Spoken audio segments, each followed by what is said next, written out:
अस्मन् गुरु परमगुरून् यतिवरपूर्णौ सयामुनं रामं पद्माक्षनाथषडजित्सेनेशरमारमापतीं वन्दे वन्दे बृन्दावनचरं वल्लवी जनवल्लभं जयन्ती सम्भवं धाम जयन्ती भूषणं श्रीमान् वेङ्कटनाथार्य कवितार्किवेदान्ताचार्यवर्यो मे सन्निधत्तां सदा हृदि प्रणामं लक्ष्मणमुनिकृतिगृह्णातु मामकं प्रसादयति यत्सूक्तिः स्वाधीनपतितां स्तुतिम् गाहे यामुनं तीर्थं साधु बृन्दावने स्थितं निरस्तजिह्मघस्पर्शे यत्र कृष्णकृदाधरः. இந்த ஆளவந்தாருடைய விற்த்தாந்தத்துல அதான் நாதமுனிகள் தன்னுடைய திருப்பெயரை தான் கண்ணன் எம்பெருமான் அவதரித்த ஸ்தலத்துக்கு போய் சேவிக்கணும்னு அந்த கோவர்தனாதிகள் எல்லாம் சேவிச்சுன்னு அங்க இருந்து அந்த யமுனை துறையில இருந்து கண்ணன் எம்பெருமான சேவிச்சதுனாலே தனக்கு தன்னுடைய குமாரருக்கு ஒரு பேரன் பிறந்தா அவருக்கு யமுனைத்துறை வைக்கணும் அப்படின்னு பாதிச்சார். அதனால இவருக்கு யாமுனாச்சாரியர் யமுனைத்துறை பேர் வச்சார்னு பார்த்தோம். ஆனா நாதமுனிகளுக்கு திருநக்ஷத்திரம் அதிகமானதுனால இவருடைய 8-10 வயசுக்குள்ளேயே நாதமுனிகளுடைய கடைசி காலமானதுனால ஆளவந்தாருக்கு அவர் வேதாந்தார்த்தங்கள்லாம் பூர்ணமா உபதேசாதிகள் பண்ண முடியல. அதனால தன்னுடைய பிரதான சிஷ்யத்தா இருக்கக்கூடிய உய்யக்கொண்டாரிடத்துல நியமித்தார். உய்யக்கொண்டாருக்கும் அதை சிரசா ஏற்றிருந்தார். ஆனா உய்யக்கொண்டாருக்கும் கடைசி காலமாயிடுச்சு. நாதமுனிகளுக்கு தான் ஆளவந்தாருக்கு தகுந்த சமயம் வாய்க்கல. ஆளவந்தார் என்ன அந்த ஆட்சியாழ்வானை வென்று தன்னுடைய தனக்கு சாஸ்திரங்கள்லாம் அருளின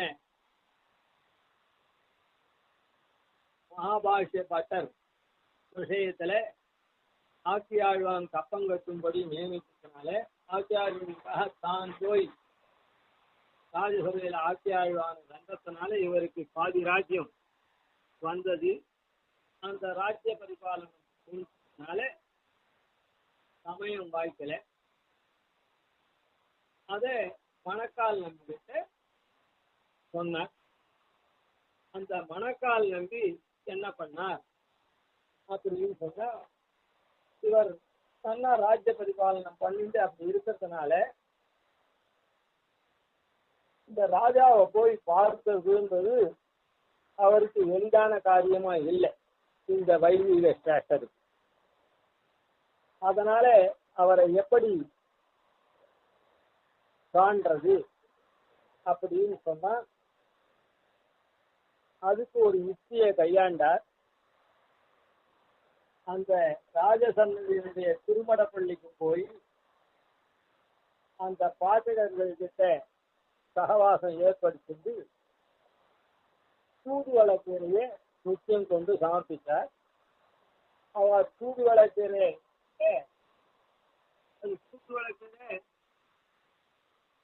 ஞானத்தை கொடுக்கக்கூடியது கூட.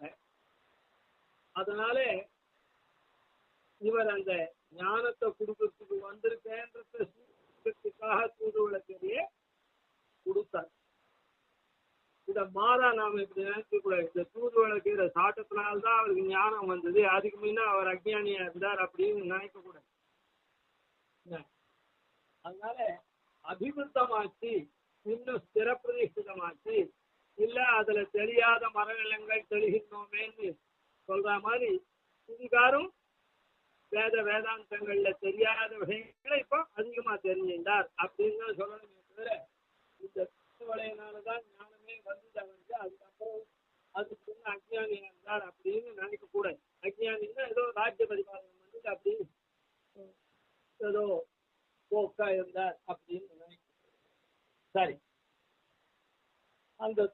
கீரையை கொடுத்தார், நெடுநாட்கள் கொடுத்தார். ஆனா ராஜா அந்த தூதுவளை கீரையை ரொம்ப ராஜான்னா ஆள வந்தார். தூதுவளை கீரையை ரொம்ப விரும்பி அம்சேயத்தை தெரிந்தார். அதனால தொடர்ச்சியா கொடுத்துட்டே இருந்தார். இவருடைய காரியம் ஒன்றும் சபலமாகலை. அதனால ஆனா ராஜா அதுல ரொம்ப ஆதரமா அம்சேயர்கிட்ட மாத்திரம் தெரிந்தார். உடனே இந்த தூதுவளை கீரையே குறுக்கத்தை நிறுத்தினார். ஒரு 2-3 நாட்கள் நிறுத்தின உடனே அந்த பரிசாரகர்களை ராஜா ஏன் தூதுவளை கீரை பண்ணல அப்படின்னு கேட்டா, ஏதோ ஒரு பிராமணர் கொண்டு வந்து கொடுத்திருந்தார், அவர் 2-3 நாளா வரல, அதனால பண்ணல, அவரை கூட்டு கொண்டு வர சொல்லுங்க அப்படின்னு சொல்லி மறுபடியும் இது பண்ணார். அப்போ இவர் இவருடைய அபிலாஷையை தெரிவித்தார். நான் உங்க ராஜாவை பார்க்கணும், அதான் அவ தூதுவளை கீரையை கொடுக்கணும்னு சொல்லிட்டு, இல்லை உங்க ராஜாவை நான் பார்க்கணும், கொடுக்குறேன், கொடுக்குறேன் அப்படின்னு. உடனே அதுக்காக அவரை ஆள வந்தார் பார்க்கறதுக்கு நியமித்து. இவர் போய் ராஜாவை பார்த்தார். உடனே என்ன உங்களுக்கு வேணும், நீர் இதை நிச்சயம் கொடுக்க வேண்டியது என்ன அபேட்சையினால வந்திருக்க, நீர் நிச்சயம் இந்த மாதிரி எனக்கு ஒன்றும் வேண்டாம், நான் ஒன்றும் உங்ககிட்ட இருந்து வாங்கிக்கிறதுக்கு வரல, உங்களுடைய குலதனத்தை உங்ககிட்ட கொடுக்க சொல்லி என்னுடைய ஆச்சாரியன் நாதமுனிகளுடைய சிஷ்யர் உய்ய கொண்டாருடைய நியமனம், அதை கொடுக்கறதுக்கு தான் நான் வந்திருக்கேன். அப்படின்னா என்னது, உங்களை நான் எப்பவும் நான் வரப்போது இந்த சமயத்துல வரேன், உங்களை பார்க்கறதுக்கு எனக்கு எந்த தடங்களும் இல்லாத உங்களை பார்க்கும்படி பண்ணணும் அப்படின்னா, ஆஹா நீங்க இந்த சமயத்துல வரலான்னு ராஜா இது பண்ணார். அன்னையிலிருந்து மறுநாள்லேருந்து அவர் தொடர்ச்சி அங்க போனார். போயிட்டு கீதையினுடைய அர்த்தத்தெல்லாம் சொல்லணும் உங்களுக்கு அப்படின்னு உங்க தாத்தாவனுடைய நியமனம் உய்ய கொண்டாருக்கு என்னுடைய ஆச்சாரியனுக்கு. ஆனா அவரால் முடியல, அதை என்ன கொண்டு நிறைவேற்றி வைக்க சொன்னார் அப்படின்னு விஜாபனம் பண்ணார். இந்த விஜாபனம் பண்ண உடனே அந்த தூதுவளை கீரை அப்புறம் சாப்பிச்சுங்க, அதை பற்றி இப்போ விசாரம் இல்லை. இவர் நிச்சயம் போய் கீதார்த்தங்கள்லாம் அவருக்கு உபதேசம் பண்ணி இதெல்லாம் பண்ணார். கீதையினுடைய அர்த்தத்தை ரொம்ப நல்லா தெளிவா சாதிச்சுட்டு அதுக்கப்புறம் இந்த பெருமாளை ரங்கநாதனை சேவிச்சா புண்ணியமும் வரும் ஞானமும் வரும் அப்படிப்பட்ட ரங்கநாதனுடைய சேவையையும் பண்ணி வச்சார். பண்ணி வச்சு இதுதான் உங்க தாத்தாவனுடைய தனம் அப்படின்னு சொல்லி அவருக்கு வேதாந்த காலக்ஷேபம் தான் இதெல்லாம் பண்ணி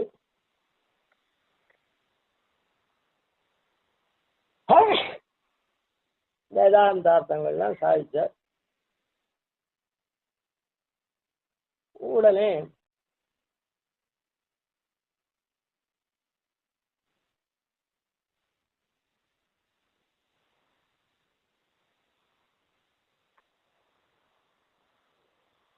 நீர் தான் அடியனுக்கு ஆச்சாரியன் ஆகணும்னு இவர் ஆச்சாரியனா வரிச்சார். மணக்கால் நம்பிய ஆள வந்தார், ஆச்சாரியனா வரிச்சார். வேதாந்தார்த்தங்கள்லாம் உபதேசம், கீதையினுடைய அர்த்தத்தை தான் உபதேசம் பண்ணார். இதனால என்ன அப்படின்னு தெரியுதுன்னு சொன்னா, சரி இதனுடைய மேலே இப்போ இதுவரையில் இருந்து இதுல தெரிஞ்சுக்க வேண்டிய அம்சத்தை சொல்லிட்டு மேல் கதைக்கு போகும். இத மாதிரி இது பண்ணார். உடனே இவர் ஆச்சாரியனா ஏற்று இது பண்ணதுனால இப்ப இதுல இருந்து என்ன தெரியுதுன்னா, ஆட்சியாழ்வான இவர் வென்று பண்ணச்சேவே இவர் என்ன பண்ணார், பல்லக்குல எழுந்தருளினார். முதல்லயே என்ன பண்ணார், நவயம் கவயஸ்து கேவலம், நவயம் கேவல தந்திர பாரகா அப்படின்னு சொல்லி சீட்டு அனுப்பிச்சதுனால, ராஜாவுக்கு பதில் அனுப்பிச்சதுனால இவர் பெரிய வேதாந்தி அப்படின்றது தெரியுது. அதுபோல அவன் பல்லக்கு அனுப்பிச்சு அதுல அந்த பிரபாவம் தெரிஞ்சுட்டு பல்லக்கு அனுப்பிச்சதுனால இவரை ஆஸ்தான மண்டபத்துக்கு எழுந்துள்ளதுக்கு, அப்போ ஆசையில்லாத அதிகன்யா சரண கிசலைய ஞாச தன்யோபகண்டாம் ஆரக்ஷதி ஆரக்ஷ நீத சீதா முக கமல சமுல்லாச ஹேதோஷ்ட சேதோஹோ ஆச்ச பிராச்ய கிருதிச்ச க்ஷிதிதர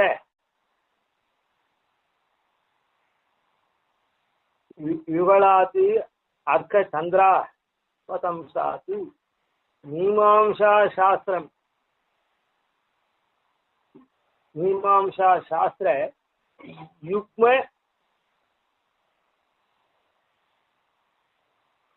விமலமனாக மிருத்யதாம் மாதிரிசோன்யா அப்படின்னு. அதனால மீமாம்சா சாஸ்திர யுக்மம், அதனால உத்தர மீமாம்சையான வேதாந்தா சாஸ்திரமும் பிரம்ம மீமாம்சையும் இவர் கற்றவர் தேறினவர் அப்படின்னு தெரியுது. அதனால இப்போ இந்த ரகசியமா இருக்கக்கூடிய விஷயத்துல திருமந்திரம் காட்டக்கூடிய அர்த்தத்தை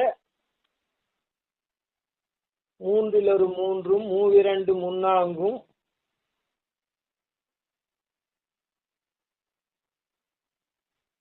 தோன்ற தொலையும் துயர் அப்படின்ற ரீதியில மூன்றில் மூணு ரகசியம், அதுல ஒரு மூன்று பதங்களை உடைய திருவஷ்டாட்சரம், மூவிரண்டு 6 பதங்களை உடைய துவயம், முன்னான்கு 12 பதங்களை உடைய சரம ஸ்லோகம், தோன்ற தொலையும் துயர். அதனுடைய அர்த்தங்கள்லாம் தோன்ற நம்முடைய துயர் தொலையும் அப்படின்னு சாதிச்சிருக்காங்க. அது போல எப்படி இது பதங்கள்ல ரெட்டிப்பார்தோ, திருமந்திரம் 3 பதம், அதனுடைய ரெட்டிப்பா துவயமந்திரம் 6 பதம், அதனுடைய ரெட்டிப்பா சரமஸ்லோகம் 12 பதங்கள் கொண்டதா இருக்குதோ, அது போல இந்த அர்த்தத்தை விசதீகரணம் பண்ணிட்டு போகுது. அதுல இந்த ரகசிய திரயத்துல நன்னா விசதமா இருக்கிறது எது? சரமஸ்லோகம். சரமஸ்லோகம் எப்படி வந்தது? கண்ணன் ஆரம்பத்திலேருந்து அவன் சிஷ்யஸ்தேகம் சாதிமாம் தாம் பிரபன்னம் எஸ்யாம் நிசிதம் பூஹி தன்மே அப்படின்னு நீ சொல்லுன்னு சொன்னானே, அது தொடக்கமா இவன் ஆரம்பிச்சு உபதேசம் பண்ணிட்டு வந்தானே, அந்த உபதேசத்தினுடைய முடிவிலே அது நிஷ்கர்ஷமா சரம ஸ்லோகம் வந்து முடிவான ஸ்லோகமா. அப்போ அந்த சரம ஸ்லோகார்த்தம் அதான் அந்த கீதையினுடைய மொத்த அர்த்தத்தையும் சரம ஸ்லோகத்தை தெரிஞ்சுட்டு இதுதான் மோட்ச உபாயத்தை எளியோர்களுக்கெல்லாம் எல்லாருக்கும் உண்டான உபாயத்தை அது நிஷ்கர்ஷம் பண்ணி சொல்றதுனால அப்படிப்பட்ட உயர்ந்ததானே சாஸ்திரத்தை நாதமுனிகள் இருந்து வழியா இவரிடத்துல தான் உய்யக்கொண்டார் மணக்கால் நம்பி, அந்த மணக்கால் நம்பி இவருக்கு உபதேசம் பண்ணார். அதனால மீமாம்சா சாஸ்திரங்கள்லாம் இவருக்கு பூர்வத்திலேயே இவர் அதிகரிச்சிருக்கார் அப்படின்றதுதான் சுஸ்பஷ்டமா தெரியறதுனால இந்த ரகசியத்துல இருக்கக்கூடியதான அந்த ரகசிய திரயத்துல இருக்கக்கூடியதான அந்த உயர்ந்தான சரம ஸ்லோகம் அது கீதை. அதனாலதான் இந்த ராமானுஜ கூட ஆரெனக்கு நிகர் சொல்லில் மாயனன் ஐவர் தெய்வத்தேரினில் செப்பிய கீதையின் செம்மை பொருள் தெரிய பாரினில் சொன்ன இராமானுசன் அப்படின்னு பதத்தை பிரித்து சேவிப்பார்கள். சாதாரணமா இருக்கா என்ன சொல்லுவான்னா, மாயனன் ஐவர் தெய்வத்தேரினில் செப்பிய கீதையின் செம்மை பொருள் தெரிய பாருன்னு சொன்ன இராமானுசன் அப்படின்னு. கீதையினுடைய செம்மை பொருள் தெரிய சொல்றதுன்றது என்னன்னா, இதுதான் கீதையினுடைய செழுமையான பொருள் அப்படின்னு அவாவா சொல்றது. அப்படி இல்லாம அங்க என்ன இருக்கு, கீதைன்னு நிக்காத கீதையின் செம்மை, கீதை ஆர்ஜவமா செழுமையா இருக்கக்கூடிய கீதை இருக்குதே அதனுடைய பொருள். நான் ஒரு பொருள் ஒரு ஸ்லோகத்துக்கு ஒரு அர்த்தம் சொல்றேன்னா நான் வசதியான ஒரு அர்த்தம் நான் தான் சொல்றேன், மற்றவ சொல்லாதே அப்படின்னு நானா யுக்தி கொண்டு சொல்றது. அப்படி இல்லை, ராமானுசன் அப்படி யுக்தி கொண்டு சொல்லலை. மற்ற பாஷ்யக்காரெல்லாம் பண்ணா மாதிரி கீதைக்கு தன்னுடைய யுக்தி கொண்டு சொல்ல, கீதையில என்ன செழுமையா இருக்குதோ அந்த பொருளை இவர் வெளியிட்டார். இவர் ஒரு செழும பொருளை சொல்லலை, இதுதான் கீதையில சொல்லி இருக்குது அப்படின்னு. அதனால்தான் கீதையின் செம்மை பொருள் தெரிய பாரினின்னு சொன்ன ராமானுசன் அப்படின்னு பத விநியாசம் பண்ணி சேவிப்பார்கள். சரி, அதனால அப்படிப்பட்ட கீதையே உபதேசம் பண்ணார்.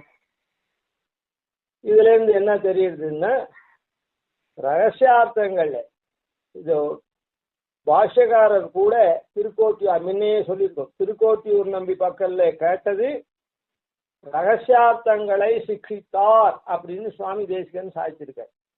ரகசியார்த்தம் எப்படி? திருமந்திரம், திருமந்திரத்திலிருந்து விரிவு துவயம், துவயத்தினுடைய விரிவு சரம ஸ்லோகம். ஆனால் ரகசியார்த்தங்களை சிக்ஷித்தார்னா சரம ஸ்லோகார்த்தத்தை கேட்டார் அப்படின்னு அர்த்தம். திருக்கோட்டியூர் நம்பி பக்கல்ல மணவாள மாமுனிகளும் சரம ஸ்லோகார்த்தத்தை கேட்டார்னே சாதிச்சிருக்க. அதனால இந்த பொருளை தான், இந்த ரகசியார்த்தத்தை தான் மணக்கால் நம்பி இவருக்கு உபதேசம் செய்து வைத்தார் அப்படின்றத அதையும் தெரிஞ்சுக்கணும். சரி, இதுக்கு மேல என்னன்னா, இப்படி ஆன உடனே கொஞ்ச நாள் கழிச்சு மணக்கால் நம்பி இவர் இந்த மாதிரி திரும்பி சந்நியாசம் வாங்கிட்டார். இந்த ராஜ்யமெல்லாம் நமக்கு பிரயோஜனம் இல்லை, அந்த அப்பெல்லாம் ஒதுக்கி தள்ளி சந்நியாசம் வாங்கிட்டார். எப்ப இது வருதோ, பகவான் இடத்துல இது வருதோ அந்த க்ஷணத்திலேயே சந்நியாசம் வாங்கிக்கலாம் அப்படின்னு சாஸ்திரம் ஓதுறது. அந்த ரீதியில இவர் அப்படியே சந்நியாசம் வாங்கிட்டார். அதுக்கப்புறம் மணக்கால் நம்பிக்கை திருநக்ஷத்திரம் ஆறு சமயத்துல என்ன சொன்னார்னா, அதாவது இந்த ரகசியார்த்தம் உய்ய கொண்டார் மூலமா அவருடைய நியமனத்தினால நான் உனக்கு போதிச்சேன், உங்களுடைய திருப்பாட்டனார் யோகம் பண்ணக்கூடியவர், அந்த யோகத்தை யோக சாஸ்திரத்தை குருகை காவலப்பனுக்கு உபதேசம் பண்ணிருக்கார். பிதாமகருடைய இன்னொரு தனம் பக்தி யோகம். அது இந்த தனம் ரகசிய விஷயம், அதாவது பிரபத்தி யோக விஷயம். பக்தி யோகம் குருகை காவலப்பனில இருக்குது. தேவரீர் அதை குருகை காவலப்பனில அதிகரிக்க வேண்டியது அப்படின்னு அந்த விஷயத்தையும் இவருக்கு உபதேசம் பண்ணார். அப்படி உபதேசம் பண்ண உடனே குருகை காவலப்பனிடத்துல போய் இவர் பிரார்த்திக்கிறதுக்காக போனார். குருகை காவலப்பன் அப்போ யோகம் பண்ணியிருந்தார். யோகம் பண்ணது அதுக்கு விக்னம் தடங்கள் ஏற்படக்கூடாது அப்படின்றதுக்காக இவர் அவருடைய எதிர்பக்கம் போகாம பின்பக்கத்துல இருந்தார். பின்பக்கத்துல இவர் இருந்தது, பின்பக்கத்துல இருந்தார், அவ்வளவுதான் தெரியும். பின்பக்கத்துல இருந்து இப்படி அப்படி ஏதோ கொஞ்சம் அசைவு, ஏதோ கொஞ்சம் நகர்ந்தார், ஏதோ பண்ணார் பின்பக்கம். உடனே குருகை காவலப்பன் யோகம் பண்ணியிருந்தவர் திரும்பியெல்லாம் இவரை பார்க்கல. அவர் பாட்டு யோகம் பண்ணிட்டே இருக்குது. சொட்டை குலத்தார் யாருன்னா இங்க இருக்குங்களான்னு கேட்டார். உடனே அடியேன்னு சொல்லி இவர் முன்ன போய் தன்னை சமர்ப்பித்து தான் வந்த விஷயத்தெல்லாம் சார் இந்த மாதிரி எனக்கு யோகத்தை உபதேசம் பண்ணணும் அப்படின்னு. குருவை காவலப்பன் நம்முடைய கடைசி தசை தை புஷ்யம் இன்னைக்கு இது ஆகும், அப்ப நீர் வர வேண்டியது அப்படின்னு சொல்லி நியமித்தார். அந்த தை புஷ்யத்தினைக்கு அவர் போகல, அதனால யோகத்தை அபியசிக்கல. அது அப்படியே விட்டு போச்சு. அது அந்த கதை அப்படியே இருக்கட்டும். இப்போ அந்த சமயத்துல இத மாதிரி அடியன் வந்தத்தை எப்படி தேவர் வந்து தெரிஞ்சு சொட்ட குலத்தார் அப்படின்னு அடியனை வந்திருக்காளா இங்கன்னு கேட்டுதே அப்படின்னு கேட்ட, அதாவது என்னுடைய யோகத்துக்கு விஷயமா கண்ணன் எதிர சேவை சாய்க்கிறான். அந்த கண்ணன் என்னுடைய யோகத்துக்கு சாட்சா்காரம் பண்ணி சேவை சாய்க்கிறவன், சாட்சா்காரனா இருந்து சேவை சாய்க்கிறவன் அப்படியும் இப்படியும் திரும்பி பார்த்துட்டே இருந்தா. அந்த இந்த யோகத்துல சாட்சாத்கரிக்கிறத விட்டுட்டு அவன் திரும்பி பார்க்கறான்னு சொன்னா, அவன் அப்படி ஆதரம் கொள்ளக்கூடியவர் நாதமுனிகளுடைய வம்சம் சில இருக்கவாதான். அவா கிட்டதான் அவன் அவ்வளவு ஆதரம் கொள்ளுவன். அதனால சொட்ட குலத்தார் உண்டோ அப்படின்னு கேட்டேன். அப்படின்னா இந்த விற்த்தாந்தம் எதுக்காக இப்ப சொல்றான்னா, கண்ணன் அதுதான் சொன்னமே, நாதமுனிகள் பூர்வ காலத்திலேருந்து கண்ணனுடைய விபாவதார காலத்திலேருந்து ஆராதிச்சுட்டு வர கண்ணனை அவ வந்து குலக்கிரமமா அப்படியே பக்தி யுக்தால ஆராதிச்சுட்டு வந்து யோகாபியாசமும் பண்ணிட்டு வரதுனாலே அவள் இடத்துல அந்த சொட்டை குலத்து திருவம்சத்துல அவனுக்கு அவ்வளோ ஆதரம் இருக்குது அப்படின்றது இந்த விற்த்தாந்தம் மூலமா தெரியறது. இப்போ இந்த விற்த்தாந்தங்கள்லாம் நாம மனசுல வச்சுட்டு இந்த ஸ்லோகத்தினுடைய அர்த்தத்தை நாம பார்ப்போம். விகாஹே யாமுனம் தீர்த்தம் சாது பிருந்தாவனே ஸ்திதம் நிரஸ்தஜிம் மகஸ்பர்ஷே யத்ர கிருஷ்ண கிருதாதரஹ. யத்ர கிருஷ்ண கிருதாதரஹ, அதாவது இது வந்து இந்த ஸ்லோகத்துக்கு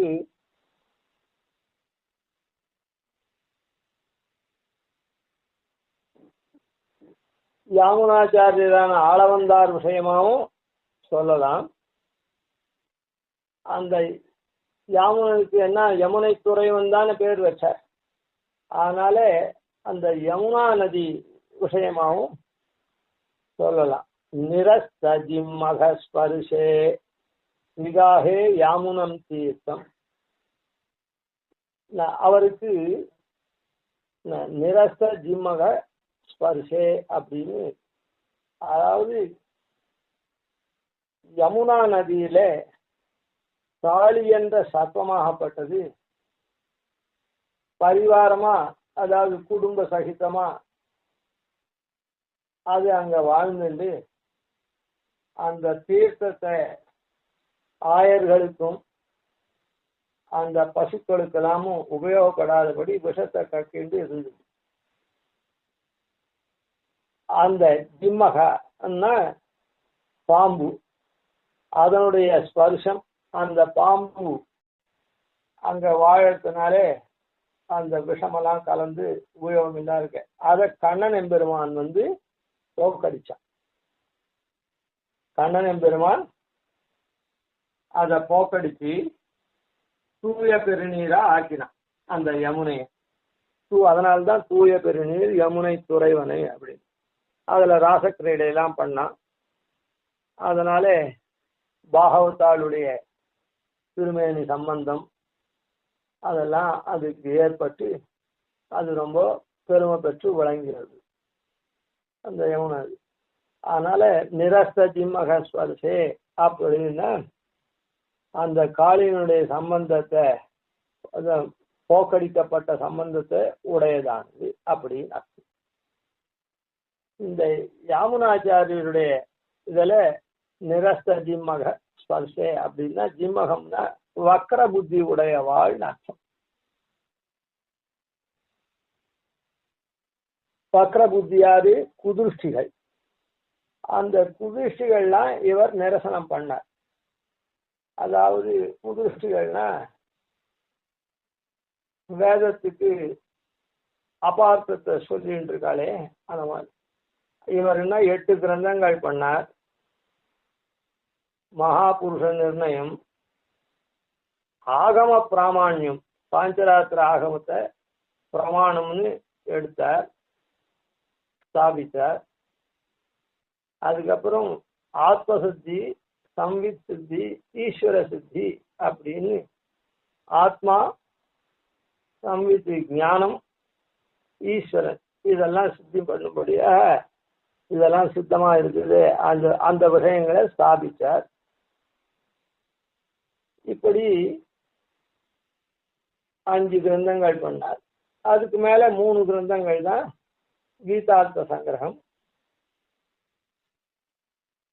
அதுக்கப்புறம் சதுஸ்லோகி, ஸ்தோத்திரம் அப்படின்னு 8 கிரந்தங்களை மொத்தம் பண்ணார். அதனால எல்லா கிரந்தங்கள்லையுமே, அதாவது அந்த 5 கிரந்தங்கள் குதிருஷ்டிகள்லாம் நிரசனம் பண்ணார். இந்த 2 கிரந்தங்கள்ல இதையும் குதிருஷ்டிகள் தான், என்ன எல்லாமே குதிருஷ்டிகள் தான். அங்க அதெல்லாம் நாராயணன் பரபிரம்மம் அப்படின்ற பர்யந்தம் உண்டானே, நாராயணனுக்கு திருமேனிலாம் உண்டு அப்படின்ற விஷயங்கள்லாம் ஸ்தாபிக்கக்கூடிய விஷயங்களை அங்கெல்லாம் ஸ்தாபித்தார். அந்த நாராயணனோட கூட ஸ்ரீமன் நாராயணோ நப்பதி அகில தனு முக்திதா முக்த போக்கியான்னு சுவாமி தேசிகாச்சாரிய அந்த மாதிரி விஷயத்தை இந்த பிராட்டிக்கு அப்புறம் இவன் இந்த அர்ச்சாவதாரமும் இருக்கிற மோட்சம் கொடுக்கும் அப்படின்ற ரீதியிலே அர்ச்சாவதாரத்துல அதோட கூட இந்த சரணாகதி மோட்சம் கொடுக்கும் அப்படின்றத ஸ்தாபிக்கக்கூடியது ஸ்தோத்திரங்கள்லாம் இருந்தது. கீத சங்கிரமும் அந்த மாதிரி. அதனால 8 கிரந்தங்கள் மூலமா குதிருஷ்டிகள்லாம் இவர் நிரசனம் பண்ணார். அதனால ஜிம்மனா வக்ர புத்தையாக குதிருஷ்டிகள் அவளை நிராகரணம் பண்ணார் அவ மதத்தலாம். அதனால இந்த இடத்துல நிரஸ்த ஜிம்மக ஸ்பரிசே அப்படிப்பட்ட போக்கடிக்கப்பட்ட குரூரமான, அது தவிரவும் தானும் சொந்தமா அந்த ஆட்சியாழ்வான வென்றத்தினால இருக்கக்கூடிய ராஜ்யாதிகள்லாம், அதாவது ராஜ்யாதிகள்லாம் பரிபாலனம் பண்ணா ராகத்வேஷாதிகள்லாம் வந்துடும். அதனால அதையும் விட்டொழித்தார், இவர் சந்நியசித்தார். அதனால இப்படி நிரஸ்தஜி மகஸ்பர்சே அப்படின்றது இவருக்கு அன்வயமானது. யத்ர கிருஷ்ண கிருதாதரா, அந்த கிருஷ்ணன் ஆதரம் கொண்டான். யமுனா நதியில கண்ணன் ஆதரம் கொண்டான். அதே போல இவரிடத்திலையும் சொட்ட குலத்திலையும் ஆதரம் கொண்டு கண்ணன் அப்படியே குருகை காவலத்துல போச்சு. இவர் வந்ததை பார்த்து இவருக்கு அவருடைய யோகத்துல சாட்சா்காரம் பண்ணாம அது அங்க இல்லாம இவரை அவன் பகுமானிச்சு இவரை பார்த்து சேவிச்சுட்டே இருந்தான். அந்த கண்ணன் கண்டு கழிச்சிருந்தான். அதனால கிருஷ்ணன் கிருத ஆதர்னா இவர் இடத்துல இருந்தார். யமுனை விஷயத்துல கேட்க வேணாம், அந்த காளியனை ஒழிச்சு ஆயர்களுக்கெல்லாம் நீரை பருகும்படி பண்ணி தானும் அதுல கோபிகளோட ராசக்கிரையெல்லாம் பண்ணான். சாது பிருந்தாவனே ஸ்திதம் அப்படின்னு இன்னொரு விசேஷம் இருக்குது. அந்த யமுனை ஆறு எப்படி போறது அப்படின்னு சொன்னா,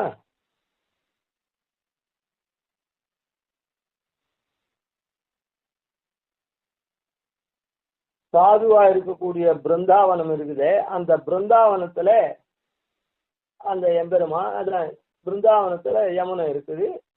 அதுல இருக்குது. அந்த மாதிரி எம்பெருமான் என்ன பண்றான், பிருந்தாவனத்துல ஆயர்கள்லாம் இப்போ அந்த பிருந்தாவனத்துல இருக்கான்.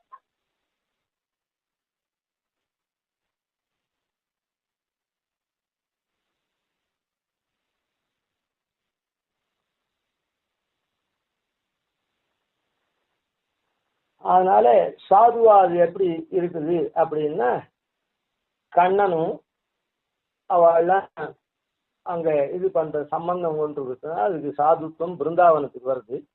பிருந்தாவனம் அதுக்கு பேரு. அதனால சாது பிருந்தாவனே ஸ்திதம், அப்படிப்பட்ட கண்ணன் அர்த்தம். இந்த இடத்துல இந்த யமுனை துறவிற்கு யாமுனாச்சாரியருக்கு அது எப்படி வருது அப்படின்னு சொன்னா, சாது பிருந்த அவனே ஸ்திதம் அப்படின்னு பிருந்தாவனம் நாங்க ஒரே பதமா அந்த இடத்தினுடைய பேர். இந்த இடத்துல சாது பிருந்த அவனே அப்படின்னு சாதுக்குள் கூட்டத்தை காப்பதில் இவர் உறுதியா இருக்கிறவர். அதனாலதான் இவருடைய சரித்திரத்துல அவ ஆளவந்திரோன்னு சொன்னதுனால்தான் சுவாமி தேசிகன் நீளவந்தின்னு விதிவகையால் நினைவொன்றிய நாம் மீளவந்தின்னு வினையுடம் பொன்னி விழுந்தொழுகாது ஆளவந்தார் வென்று அருள் தந்து விளங்கிய சீர் ஆளவந்தார் அடியோம் படியோமினி அல்வழக்கே அப்படின்னு சாதுக்கள் கூட்டத்தை இவர் ரட்சிப்பதில் அப்படி ஸ்திதமா இருக்கார், உறுதியா இருக்கார், நிலையா இருக்கார். அப்படி சாது பிருந்தாவனே ஸ்திதம். அப்படிப்பட்ட யாமுனம் தீர்த்தம் விகாகே, அந்த யமுனா தீர்த்தத்தை இந்த இடத்துல ஆளவந்தாரை, யமுனை ஆளவந்தாரை அவகரித்தேன் அப்படின்னு யமுனைக்கும் இவருக்கும் அந்த இடத்துல ஒரு ஒப்பிட்டு இந்த ஸ்லோகத்தை அனுசந்தானம் பண்ற. யாமுனம் தீர்த்தம், தீர்த்தம் அப்படின்னா யமுனா சம்பந்தி தீர்த்தம். இந்த இடத்துல யாமுனாச்சாரிய தீர்த்த சப்தத்துக்கு ஜலத்துக்கும் அர்த்தம், ஆச்சாரியனுக்கும் அர்த்தம்.